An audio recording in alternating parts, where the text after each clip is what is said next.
မိုးတွေကလည်းကောင်းတော့ပါပါတရားသမီးနာမည်လေးပြောပါဦးဝေတနာဦးပါဆရာအများဝေတနာဦးမဝေဒနာဦးဗမာသတင်းသုံးဗမာနေလေမြောက်ကလားဆိုသမီးဖြစ်တဲ့ယောဂဝေဒနာကြီးပြောပါဦးသမီးကလေးဘက်နာမအိမ်နိုင်ဘူးအဲ့အစ်စ်တွေမြစ်တွေကြိုက်ခြေထောက်တွေကြိုက်ဘာလီနှလုံးလေးပဲလားနှလုံးလေးပဲနှလုံးလေးပဲလားဖြစ်တာဘယ်လောက်ကြာလဲနှလုံးလေးပဲနာသမီးဖြစ်တာ3နှစ်ပိုင်းတော့ရှိပါ3နှစ်တော့ရှိဟုတ်ကဲ့ဆိုတော့ဒီမှာမကုသခင်ဘယ်လိုတွေဖြစ်လဲဘယ်လိုတွေခံစားလဲပြောပြပါအဲ့သမီးကအဲ့လိုလေးအိမ်မပြောဘူးအဲ့နည်းနည်းလေးအလုံးလောက်ကလည်းကြိုက်ခဲအဲ့စိတ်တွေကဘုံဆိုရင်လေဒီအိမ်နိုင်တက်ရှင်တာမလေးဟာအပေါ်ကအလေးတွေတော့အဲ့လိုတခုလေးဖြစ်တာနဲ့ငိုကျင်လို့ရီကျင်လို့အဲ့လိုဖြစ်တာဆရာဆိုတော့ဒီမှာဒါနဲ့ဆိုဘယ်နှချိန်ရှိပြီလဲသမီးပြီးခဲ့တဲ့ဘက်ကအလုံးရှုပ်လို့မလာပြီးတဲ့ဘက်မှာဆို4ချိန်မြောက်ပြီးခဲ့တဲ့3ချိန်မြောက်တယ်ကွာတော်တော်ပေါ့သွားတော်ပေါ့သွားနော်ဆိုတော့ဘယ်လိုပေါ့သွားတာတော့ဒီမှာကုသပြီးတဲ့အချိန်ဘယ်လိုတွေခံစားလဲဘယ်လိုတွေတက်တာကောင်းဖို့အဲ့လိုလည်းကောင်းပါတယ်အဲ့လိုဒီတဲ့စိတ်တွေလှုပ်ရှားသမီးကစိတ်ကြီးရဆရာ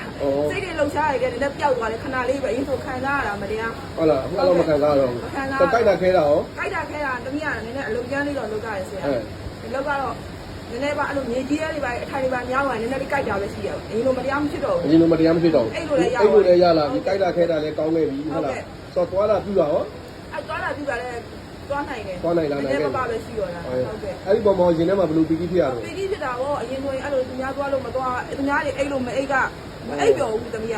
အဲ့အိတ်နေတဲ့နဲတော့လေဟုတ်အခုဆိုအိတ်ပြောတယ်ဖြည်းဖြည်းဆက်ဆက်အဲ့လိုအိတ်ပြောဟုတ်ကဲ့ဟုတ်ကဲ့အမှပဲတော်တော်ကတော့ပါသမီးကဆရာကိုလည်းအများဟိုနေဖြစ်ပါတယ်သမီးကဆရာရှိဖို့လည်းဖြတ်ရှိလို့ရတယ်အေးပါယုံကြည်နဲ့လာရောက်ကုသိုလ်ပေးကုသမှုခံလာအခုပဲကျေးဇူးတင်တယ်မိုးဆဲမှာမိုးတိမ်မှာတော့နော်ဖျားဥချ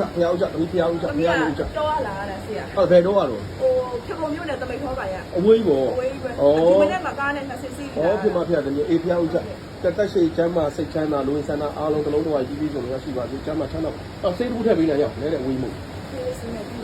ချမ်းမှာချမ်းသာသူဟုတ်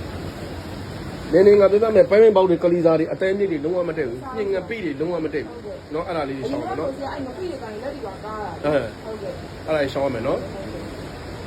အခုကအဲ့လိုလက်တွေပါညာကားတာရှိနေမကားတော့စားလို့ရတဲ့အားကြီးနဲ့မစားနဲ့เนาะအဲ့သမီးအစားတောက်လည်းနေတယ်ဆိုမဟုတ်စားတော့စားမယ်အားရှိအောင်စားမယ်ဒါလေးပေးလိုက်မယ်เนาะဒါလေးကိုသမီးဟိုရေချိုးပြီးမှဟိုဖြန်းတော့ဒါဆေးခမ်းပြီးရေမချိုးရတော့ဘူးသမီးခန္ဓာကိုအဲ့လိုအဲ့ခြေထောက်တွေလက်တွေเนาะအဲ့ဒါလေးဟင်ပါလေးတွေဖြည်းဖြည်းဖြန်းနေပြီးပြန်မှာဆက်ပေးဘူးလေအားလေးနဲ့ဖြန်းပေးเนาะရပြီတော့အဖြန်းပြီးရေမချိုးနဲ့တော့အကောင်းဆုံးတော့ညာဘက်ဆိုပိုကောင်းတယ်သလားတဖတ်ရေဝင်လာလားဘာဖြစ်တာဟမ်ရေရောက်လူလားအော်ချလိုက်တာကြီးမိုးရတယ်အဲ့ဒီပုံစံနဲ့ဆိုမိုးရင်းဆိုမလုံးတော့အရေတော့အကုန်ပြင်ရမှာသလားကဲအမျိုးတွေဒါတော့နှလုံးလေးဘက်တော့3နှစ်တောင်ခံစားရတာတဲ့3ချိန်ကုသပြီးတဲ့အချိန်မှာပဲတော်တော်ယူတိကျတာယူပဲတိုးတက်ကောင်းမွန်သွားခဲ့ဆိုတော့အရင်ကလုံးဝမှအိမ်မရအောင်ကြိုက်ခဲနေတဲ့အနေထားအခုဆိုကောင်းမွန်တော့အိတ်ဆက်အနားယူလို့ရသွားပြီအရန်ဝမ်းသာပီတိဖြစ်ရတယ်လို့ပါရီဖြစ်ရတာပိုင်ဖြစ်ရအမတန်ကိုပဲနန်လုံးလာပါတယ်ဒီသဘောတရားလေးပါပဲဘိုးတွေကလည်းအရန်ကိုရွာနေတယ်အဲ့တော့ဆက်လက်ပိုင်ဖြစ်မျိုးတွေအများကြီးကြံစီသေးတဲ့ကြောင့်တုံးပြောင်းမကြံကာရွာပြုကကျွန်တော်မျိုးပေါင်းသူတော်ကောင်းအားလုံးတက်ရှိလို့ကျမ်းပါကြပါစေဗျာ